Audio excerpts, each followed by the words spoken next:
This ain't a long time, this ain't a long time, this not a before time. This ain't a long time, this ain't a long time, this not a before time. This ain't a long time, this ain't a long time, this not a before time. Long time got them long, long logy, now you got them bungalow. Long time got them long, long logy, now you got them bungalow. This ain't a long time, this ain't a long time, this not a before time. This ain't a long time, this ain't a long time, this not a before time. Long time got them dirty dam, now you got them concrete road. Long time got them dirty dam, now you got them concrete road. Long time got them dirty dam, now you got them concrete road. Long time got them dirty dam, now you got them concrete road. This ain't a long time, this ain't a long time, this not a before time. This ain't a long time, this ain't a long time, this not a before time. Long time got them jug lamp, now you got them electric light. Long time got them jug lamp, now you got them electric light. This ain't a long time, this ain't a long time, this not a before time. This ain't a long time, this ain't a long time, this not a before time.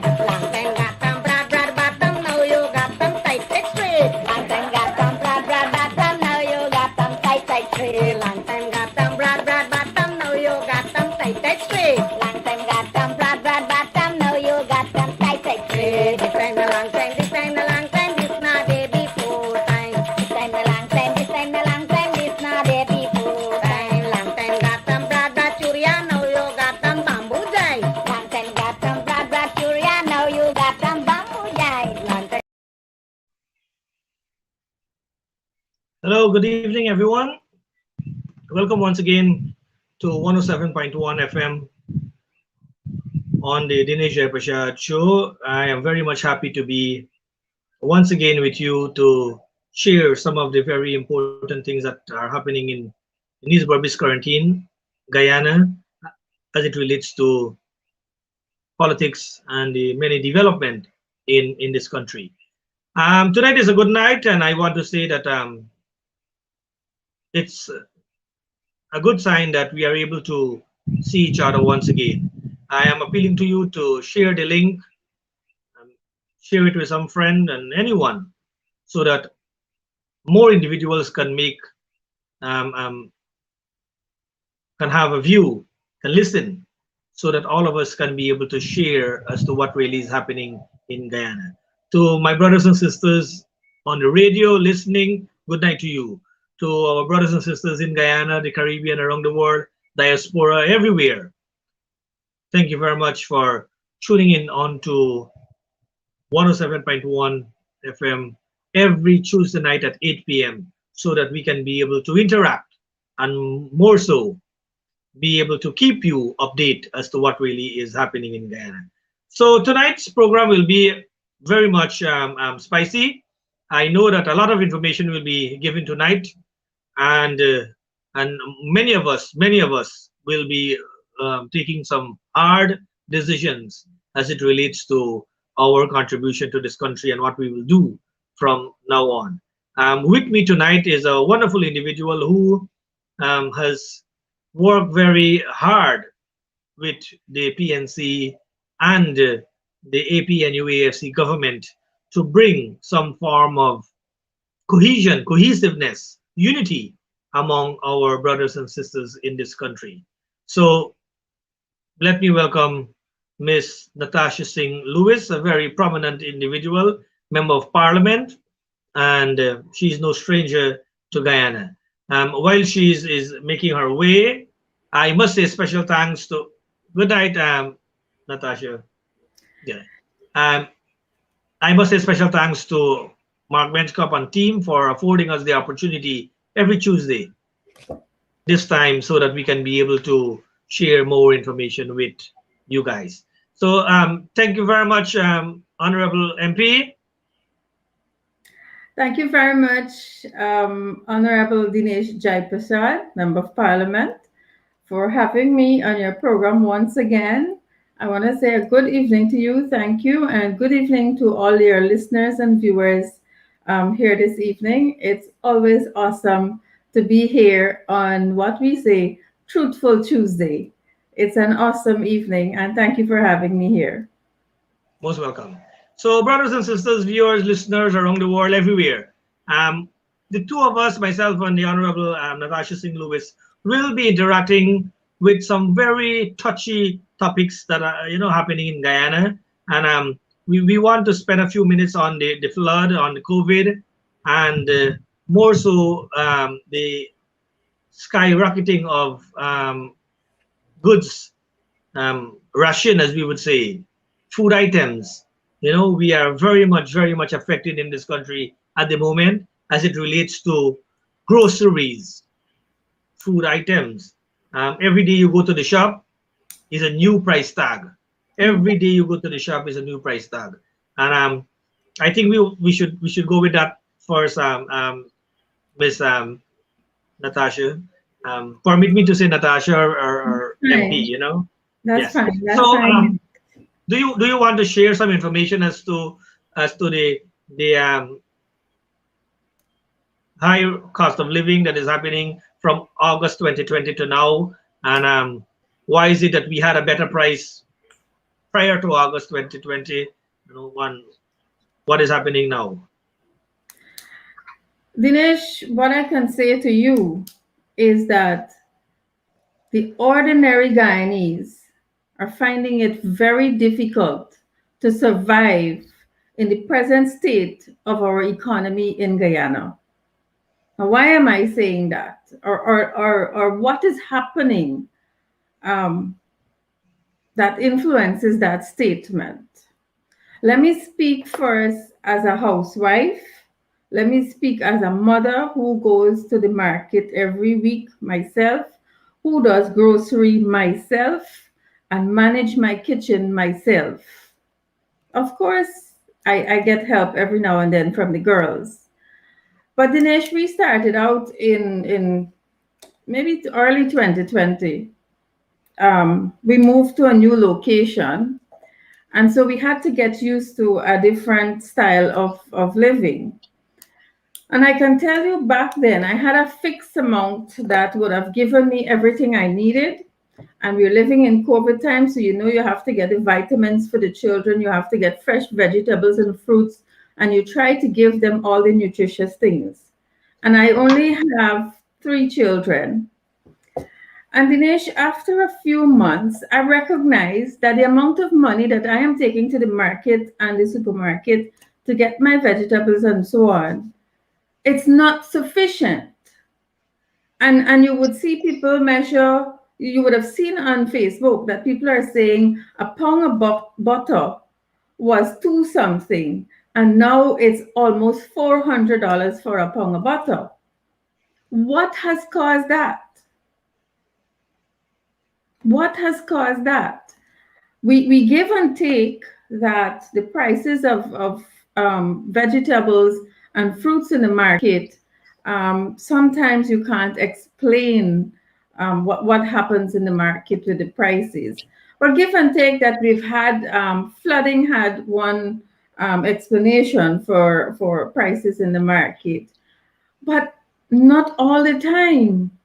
So there must be an underlying issue. And the issue here, you can explain it from a vendor's perspective, is the cost of fuel. So the cost of fuel in the country plays a major role with every single commodity. All right? So our farmers are bringing their vegetables from wherever to sell where fuel price has gone skyrocket. All right? So you have another issue coming out of that with our commuters and the taxi drivers and the minibus operators and so on. That's a whole different issue altogether. A rise in price in fares. And the minibus driver will tell you that they got to make back their money because they're paying so much for fuel. Now, Dinesh, I want to catapult that onto something else. So there's this constant rise in cost of living, but almost 6,000 of our population is employed in the public service. And from since 2020 to now, they have not received any increase in their salary. They still have to pay their mortgage. They still have to pay utility bills, they still have to take care of their children. And cost of living is on the rise, and nobody is paying attention to those public servants. Yeah, I want to say 60,000. 60,000. Yes, yes. This is something that is affecting all of us. Um, the price, there is no price control in Guyana, basically. So what we are seeing is that who want to jack up your price because they got little connections and they hold the market, they will do that. What is happening is that the poor people feeling the squeeze. They are living paycheck to paycheck. And every time, as you rightly said, when they go to the market, they are budgeting to spend 10,000. But when they reach there, the 10,000 is just giving them half of the amount. You Yes. know, we are putting the people in more stress. Money is survival. Yeah. If the parents, if the husband and wife, if they do not have money, then food becomes a problem. When food becomes a problem, we know what happens there. If we can't feed, if we can't feed our family, then we will, you know, Yes. And and and and, and the husbands in the homes, I mean, you and I know because of our practice in the field that domestic violence is on the rise, suicide is on the rise, mental health issues and is the number one priority in this country after COVID, and all of that are issues that are coming out of the economy that we're experiencing here right now. exactly, exactly. You made mention of a topic that I will take 1 week to do that, and that is mental health. Mental Yeah. health is and the officials in the various ministries responsible for protection and security or home affairs and health are not looking into these social aspects. Mental health is a serious thing happening with our young people. Most of them have not been in school. Parents frustrated, a lot of parents out of jobs, and the psychological trauma, the psychological stress and depression on our people. The government is not putting any system in place to deal with that. And we know when people are stressed out, they become for the angry, aggravated stress, and it Yeah. brings more into a negative mood. So, brothers and sisters, listeners, viewers everywhere, we are here to give you the facts. And if we are not comfortable as a family, if we cannot keep our family together, if we cannot feed them properly because of the skyrocket price for goods and food items, it means then that we will be under deep stress. So we are calling upon the relevant authorities. Do what you have to do to ensure that price, there is control to that. And do what you have to do to ensure that people get what they Yeah. deserve in terms of their pay increase. Imagine teachers, police, nurses, army, general public servants, all these individuals depend on the state. Yes. In 2 months' time, we will be going into a third budget. Mm-hmm. Yes. We'll be going to a third budget.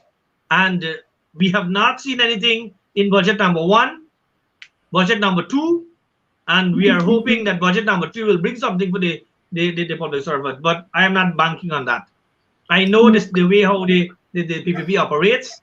If you didn't give them 2020 and 2021, and we are in a pandemic and you're not giving them anything, then when COVID finish next year or the other year, we are assuming that nothing will be there for them. We are just hoping that good sense will prevail and they will.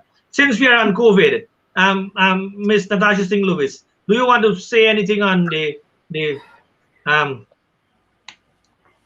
it's so hurtful to talk about COVID situation in Guyana. It's so But we troubling. have to talk about it. We have to talk about it.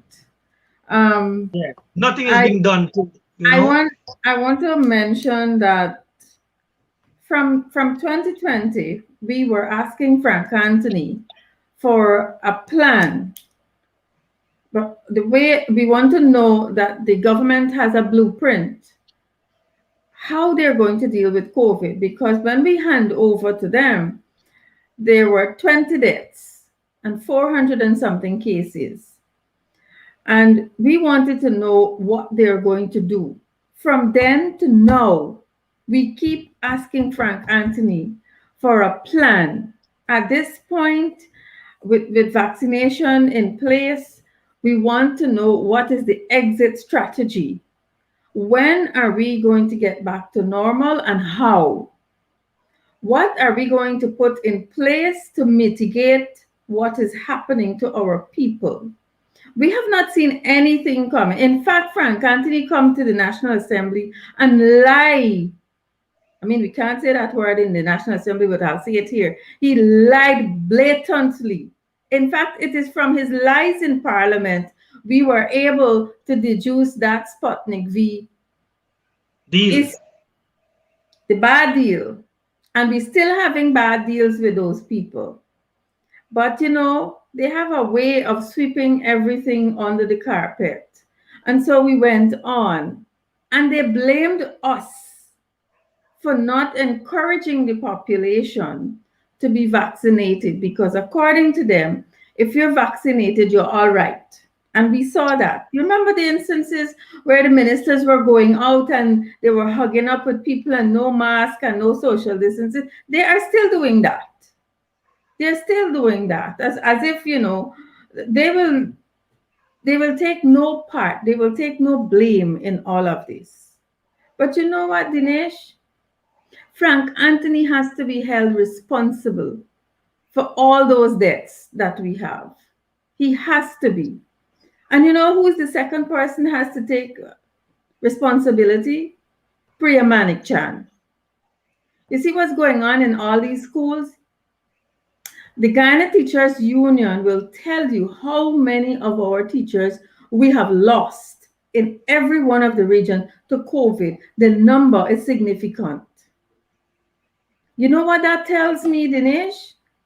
In another year, we will need another set of people to be teaching our children, because we are losing teachers, trained graduate teachers, at a rapid rate. And nobody's talking about it. Nobody's talking about it. Likewise, we are losing our senior people. We are losing people left, right, and center across sectors, and nobody's paying attention to it. It's one of the monsters that will come out of the closet very soon. You will see that they're going to come out with statements like we don't have enough. Well, we're actually seeing it. The president, the installed president, went to Dubai and made statements like they're going to import labor from the Middle East.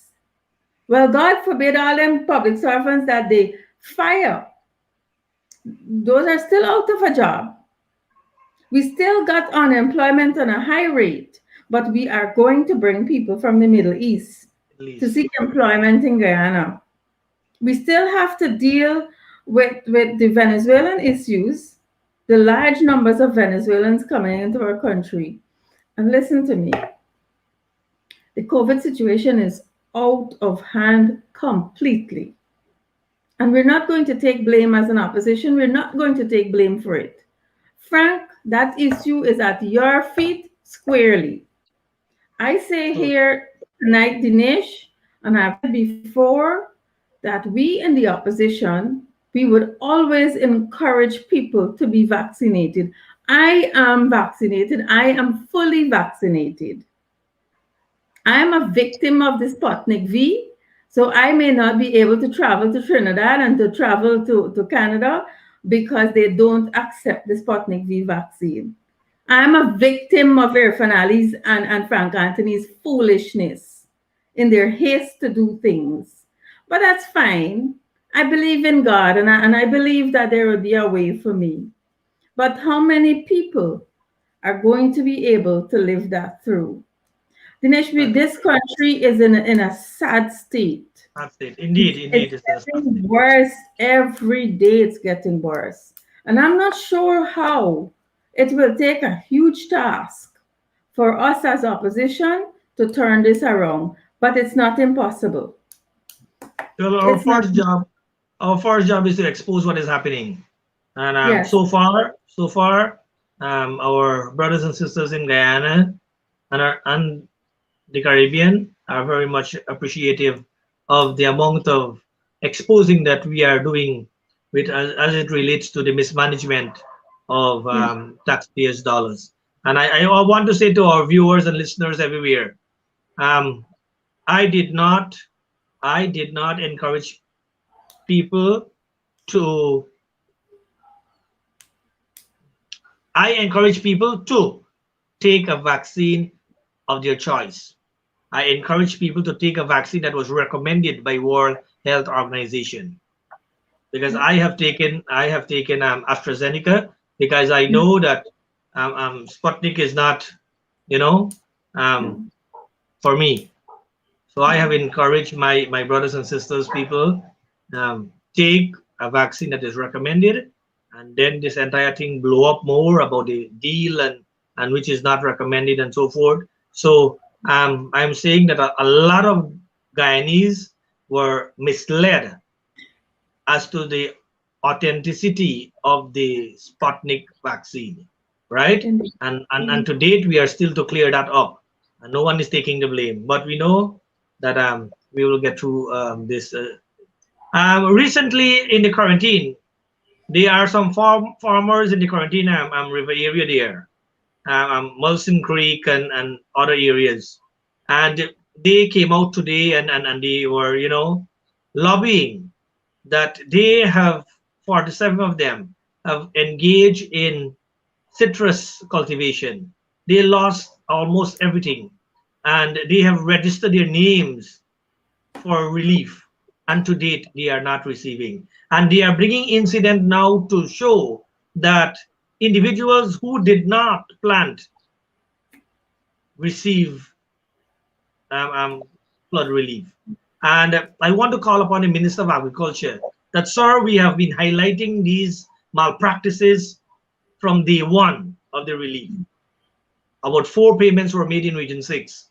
And to date, there are still people in every village who have registered on the first day or the first phase, and they are still to receive their money. Sir, the persons that you put in place to manage this system are giving blows, are destroying the fabric of our moral obligation as worker in this country. People are not, people will not trust public officers any longer as to what really is happening with this flood money. You know, I'm appealing to you, sir. You know what is happening. Information have been going to you every single day. I am appealing to you to put systems in place so that these individuals can be held accountable and put before the court of law. But I know that you will not do it, sir. I know that you will not do it because a lot of comrades are involved there. So but we are just highlighting this to the world that we see what is happening. You know what is happening, sir. Your comrades have been giving you information. Comrade employed by the president of this country to manage what is happening in Region 6 went on TV and exposed the entire story. Yeah. Honorable Minister, you have this information. Act on it. The poor people are suffering, and you are compounding that situation, sir. And as an opposition, I am counting numbers who are becoming friends with us. Yeah. And I'm saying this to you that every single day, the people that you continue to oppress are coming to us. So that is a Dinesh, message for you to take note of. and Yes, Dinesh, Natasha. I know you were raising the issue of what's happening on the quarantine, but let me say to you that in my constituency in West Berbice, and my constituency is from Bath Settlement to Itiko, particularly the people in Bath Settlement called me and we had a meeting and they showed me the photographs. They took photographs of when they were flooded and what happened. And then when the first set of money came, they didn't receive anything. So they called me and they showed me what happened. And Bad Settlement is predominantly a PVP area. So I asked them, I said, But you have Faisal Jafar Ali. Why not call him? Why not? They say, Miss, we can't call he. He involved in that story. He been there and he scratch out people name on the list. All of them who had a name on the list for get money, them scratch out that name. He know about the list what them names scratch out. Dinesh, I was so ashamed. I was so ashamed. Excellent. That's the Quarantine River Farmers Association. Excellent. Yeah. But they So did not there are listen more to me. there are more individuals like these. There are more Yeah, individuals who will be coming out tomorrow and the next day to air their yeah, concern, because the level of frustration is getting beyond control. People are frustrated, and you know what happened, MP Natasha, when you see your yeah, neighbor who plant nothing, who mine nothing, nothing that for them, and them chap receive 100,000 and 300,000, you hurt your heart, yeah, because you yeah. know that you honest, you lose all your salary or your little cabbage or your tomatoes or whatever, and this chap here next to you, the plant nothing and get all the money, you know. And So this is what has been happening. Dinesh, you know what? And I see that from a different perspective. You know what that is doing to people? Albeit there are people that share one political view. You know what that's doing to people? They're dividing the communities. Because like you said, if your neighbor get and you not get, you're gonna start develop feelings for your neighbor. You understand? Because you really suffered, but because your neighbor got a link to somebody at the region or somebody at head office, your neighbor gonna get the money. And they are further dividing, and I keep saying the best thing that the PVP know to do is to divide and conquer, and even among their own base. But as you said, Dinesh, the people are reaching out to us. As one of the things that the lady said to me about settlement is that, MP, I know that when I call you and you come here, you will highlight it. You can share the information with Shara Duncan, and you can share the information on building bridges, and people will know what is happening to us. Exactly. I got a call this morning from a lady in Perica. I don't know the lady, but I work in Region 3. And so she called me. What do you think she calling about? Flood relief money. Those who had cash crop up front. So the officers went in and they do a thorough investigation. They recorded, honestly, they recorded the situation accurately. But when they came to share the flood relief, only the people who were visible in the front part of the cultivation were given money. They were not given the accurate sum as reported, but they got some money. So we have to find out, Dinesh, what is happening with this flood relief. I remember a statement, I can't remember the statement verbatim, but Irfan Ali said, or was it Jag? They went out to the two Jagabats. One of them said that they're going to launch an investigation into this flood relief. Dinesh, let me tell you something. It's public officers who got a requisition for this money and process this money. But it's the PPP activists on the ground that is involved in the corruption. In Region 5, I can tell you that. In Region 5 is the activist. And so when you have something to distribute and you don't have a specific criteria for the distribution, it opens ear hole for corruption. And they Exactly. deliberately did that because you didn't see no criteria coming out of Ministry of Agriculture saying if you have one crop or if you have 1 acre is equivalent to so much. Nothing of the sort. So them boys who had rice had full cover. And you can hear people tell you about how much they lost. I was on the quarantine. You were with me We saw how far the water that till your waist. And Dinesh, you know more than me. Some of them people in Portland, their money yet. Up to now, up to Up to now. now. One But lady was saying to me, her daughter worked with the PVP. She was a scrutineer at last election, and she didn't get yeah, nothing. You know, imagine, imagine and that. that what was visible. She made the news. She was in the Yeah, news when the whole flood thing came. You yeah. know, and it hurts me as an opposition to see that a PVP supporter is being, you know, Victimized. neglected. Is being neglected by their own party. What will you Yeah, do to my supporters?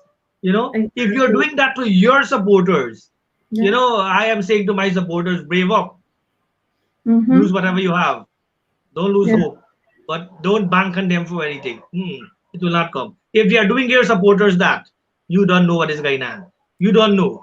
You understand? So, And Dinesh, um, even among the sugar workers, there is infighting. yeah, You see, true. you see I don't want. the I don't ones want to that go into like, that. That is a whole show by itself, because that is a whole show by itself. 36 billion we exactly. give. 36 billion we give. They give 9 point something plus 1.5 billion, and now they're gonna ask now for 1.6. So Yeah, we looking at close to 50 billion, yeah, close to 50 billion. You yeah. know, and still, I don't know if you're making a profit. You Sugar know, sweet Still, pie. sugar sweet. So, Sugar sweet. Honorable Natasha Singh Lewis, I know that we have had a good 30 minutes so far in terms of bringing to the people a highlight as to what really is happening with COVID, flood, and most importantly, the economic crisis that we are going through as Yeah. Guyanese. And I want to move a bit to a different angle now. We know that we are in a hot time now in this country whereby we will be um, heading towards Congress. Whenever that date is set, we will be heading towards Congress. And I have publicly endorsed Mr. Joseph Harman as my um, um, candidate for the Yeah. leadership. And I want for us to, if we can discuss of some high points tonight, that our population, our viewers, our listeners can be able to understand why is it that I choose Comrade Harman as my um, candidate who will be going to contest for leadership for the People National Congress Reform. And I must say that I have been in the PNC for quite a number of years. And Mhm. no one can tell me about the PNC because I know the PNC. I am a PNC. And I have looked at all the leaders coming through from Forbes Barnum, Fong the leader, then to Desmond Hyde, to Robert Corbyn, Comrade Granger. And I have done a lot of work on the on these individuals. And I Yeah. know that a leader for the PNC must be one that will bring to the fold people from all ethnicity, all religion, all socio-economic background, and all walks of life. And Yeah. I have seen that from the time that Comrade Granger came to the fore of the PNC, we have seen more dynamics, more development, and a more cross section of individuals coming to the PNC. That is why we have had an increase of votes for from 2006, 2011, 2015, and 2020. It means then that something in that leadership has caused PNC to muster more votes. PNC being the largest party in the APNU AFC partnership coalition. And when I did further investigation and further reading into what caused this, a name came up. And this name is Joseph Harman. He was the campaign manager for David Arthur Granger. He worked around David Arthur Granger. and use strategies to cause more people to come to the fold, come to the PNC. So I'm saying to myself, I'm a member of parliament. I was elected by the people, and Comrade Joseph Harman is my opposition leader. And I see that the qualities that he is showing in parliament are those qualities that have been used to make the PNC a stronger force from 2011, 2015, 2020.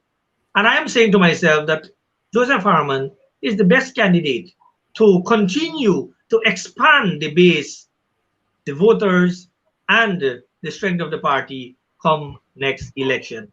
And that is my take as a PNC member.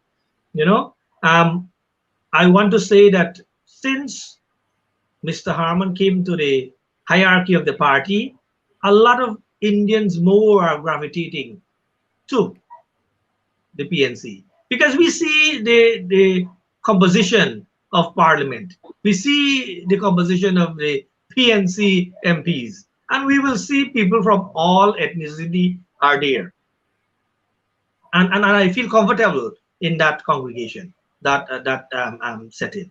What is your take on Comrade Harman? My choice for leader for the PNC is Lieutenant Colonel Joseph Frederick Harman. I have said that on Thursday night publicly, and I have given an endorsement, and I will continue to do just that. And I will want to provide some information tonight about me and why I choose Joseph Harman. Now, let me say to you up front, Dinesh, and allow me to call you Dinesh at this Yes, point. do. Good. Let me say to you that I am an individual who would have taken time to educate myself. And in so doing, I am privileged to think for myself. And I am privileged to make decisions of my own. And not because I am a woman and I am a leader, I am weak for choosing Joseph Harman. I believe strongly that some people need to examine the qualities of a leader when deciding on a leader. I want to make a couple of things lucidly clear tonight. I don't entertain bullyism. I don't. I'm a woman and I represent women's rights. And if you feel, because there's a narrative out there that some of the MPs who endorsed Comrade Harman on Thursday night, they were bullied. Some of the MPs, they are weak. Well, you can say what you want. I am saying to you tonight that I was not bullied, I am not weak, and I will continue to enjoin what is good and forbid what is wrong. If you don't like it, that's totally up to you. But that's my choice. And what we are doing in the PNC right now is a democratic process. We believe in democracy, and we are setting the example for democracy. And so let me go on to tell you about the qualities of Joseph Harman. He is kind. He is humble. He's a peaceful person. Not many people around can say that. He's peaceful. He's humble. You understand?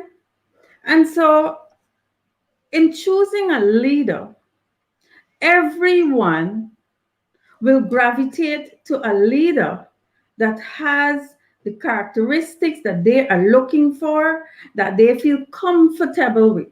Well, I will tell you something, that in 2015, I voted for honesty and integrity like all of them right now. So all of we been on the same bandwagon of honesty and decency. So why we can't uphold the honesty and decency now? Why am I weak and why should I be bullied? And I'm not going to tolerate that. But let me say to you, the PNC, we are a family. And like every family, we have to be fair to each other.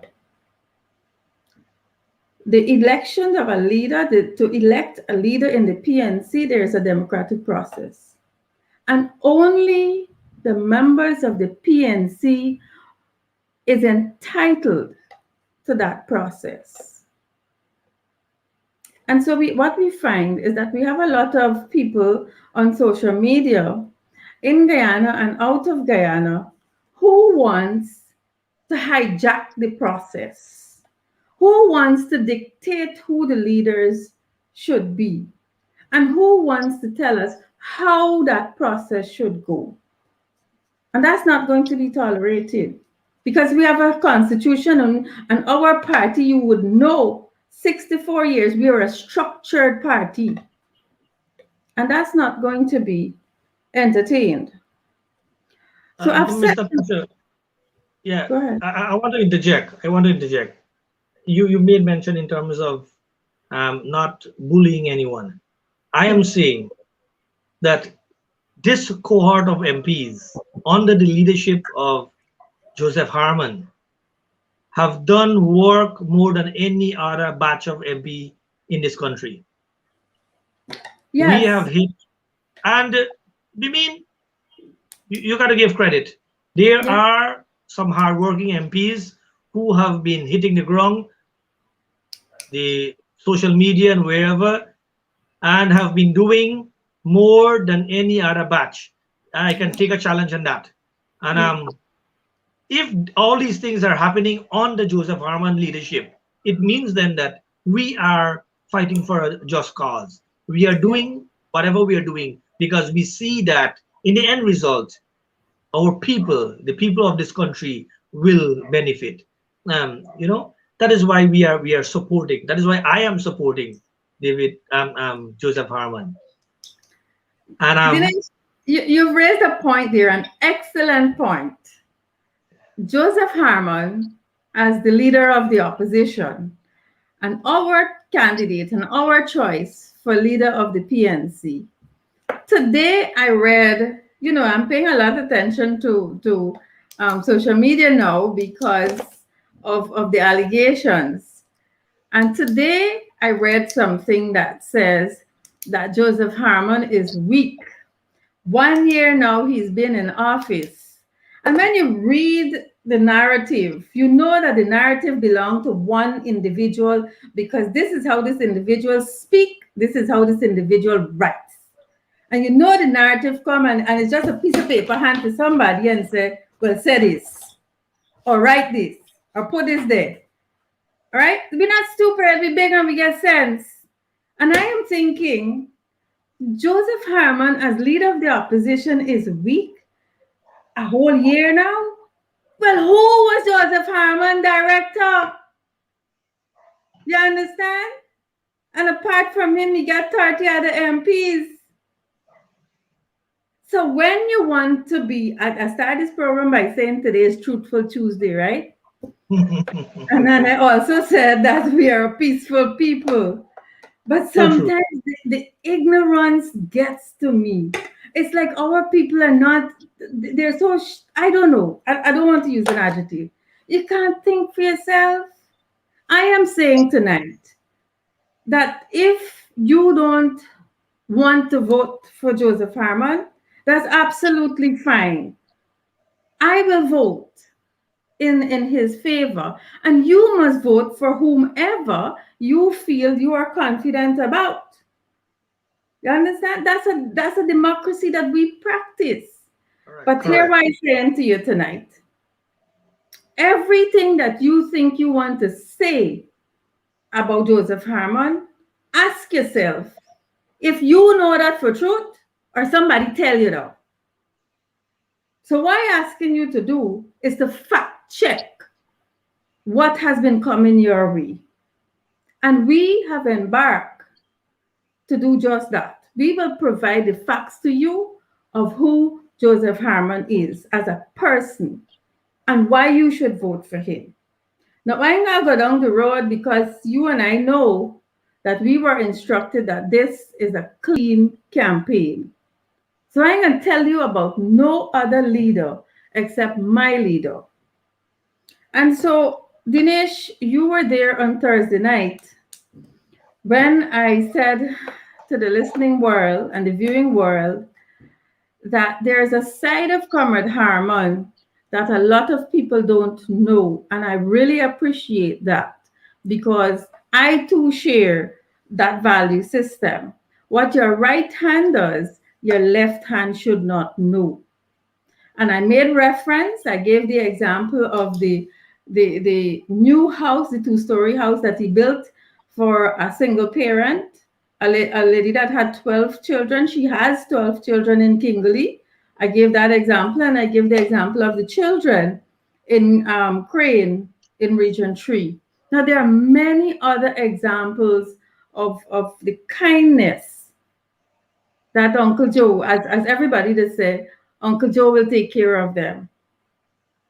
And you can only know that if you have been around Joe Harmon. You know, the other two candidates who are running against him now, they were his campaign advocates in 2018. And they sold Joe Harmon for chairman of the PNC. They spent months doing that. You understand? And this is a natural process we gotta go through. Things happen, we gotta move on. But don't be shallow. Information is all over the internet, it's readily available. A man can't be good for you in 2015. This is the man who was the campaign manager in 2011 for Granger, in 2015 for Granger, when all of we hugging up and jump up and sing praises. And then, come on, he's just not good in a matter of a year because we're in opposition. He's just not good anymore. Things don't change in a year like that. It's the same Joe Harmon that all of we jumping and celebrating. It's the same person. Actually, he has gotten stronger because now we have an additional mandate, the most important mandate. And I want to tell you about that. One of the 10 points, I want to spend some time tonight, Dinesh. When you're going to elect a leader, look for the vision of your leader. Let him sit down and let him discuss what he plans to do that will benefit you and your community. In this case, we're talking about the PNC. When you're electing a leader, look at your leader's track record. What has my leader done for me in the past? Is he able to do what he says he will do? Is he able to do that now, or is he making empty promises? And so on that point, Dinesh, I'll say to you that the most important in my mind, according to Joseph Harmon's 10 point, is the 10th point, as I have written them, but it is the most important point. He says to remove the PPP from office and replace them with a compassionate government for the people, for all the people of Guyana. And I do believe that Joe Harmon has what it takes to get rid of the PPP. And so that's the most important point for me. Exactly. That is very much. The second important point for me is every time I see you, I will always remember that point. The center, the core of his message is unity. It's social cohesion. It's us respecting our differences and seeing, acknowledging that in our differences there is strength. And together we can do it. United we stand and divided we will fall. We can't fall. because we see what the PPP is doing to our country, and we Exactly. cannot allow that to happen.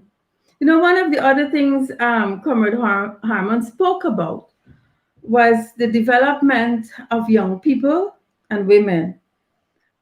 He said a lot of other things, but those two, I have undertaken to sit down and to hear him out on each one of those points because I'm particularly interested in those two categories of our population, our young people and the development of our women. Now, let me say to you, if you have a leader who is openly disrespectful to leadership, to his superior, her superior, think again. Think again. If you have a leader that does not want to work with women, intelligent women, you have a problem. You have a problem. Look at the teams of your leader. Ask them about their teams because their teams will be a reflection of who they are.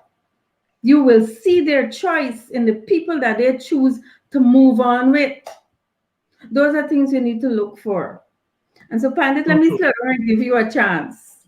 Yeah, yeah, no, no, no. Whatever you are saying there is the hard truth. And I know that our viewers, our listeners are taking information as to your valid points. I want to make mention, Mr. Harman said to all of us that his duty, his main objective is to position the PNCR as a party with the moral authority and conscience of the nation to bring back decency in public life. Yep. And we know that we are losing our morals in this country. Look what Guyana is heading towards. You Yep. know, there is little or no respect for law and order in this land. Human rights is being trampled upon. Yep. And when a leader says that he will bring back moral authority, he will bring back decency for all of us, then we need to get on board with that. Yeah. We need to live in a safe place. We need to live in a peaceful place. We need to live in a place where Black and Indians and Chinese and Amerindians and everybody can socialize and interact. We need to have a party whereby we have all these ethnicity can choose whoever they want to be a leader. And I must say for our viewers and listeners, in a democratic system, we fight to the death for who will be the leader. That's Yeah. democracy.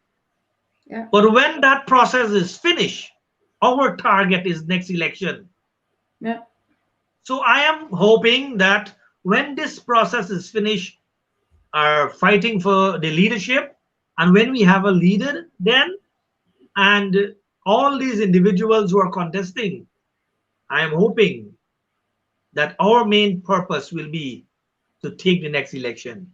You know, Yeah. I hope that all of them are thinking that route, and because our people need the PNC more now than any time, um, Yeah. than any other time. And so that is why I'm saying that we need to allow this democratic process to go through. Support whoever you want to support. That is your democratic right. But I'm supporting Joe Harman because individuals who have served with him in the army would say that he has been an exceptional leader while he was executing his duty as a soldier, as a member of the Guyana Defense Force. Yeah. And that transfer into his practice, his life as a liar, and his life as a politician. And we are Mhm. seeing that this individual, his main purpose is to help the people who he lead. And that is what we want a leader for. You know, I have been in parliament from August 2020, and at no time, Comrade Harman said to me that you must read this line or you Mhm. must say this statement. Mhm. That is democracy.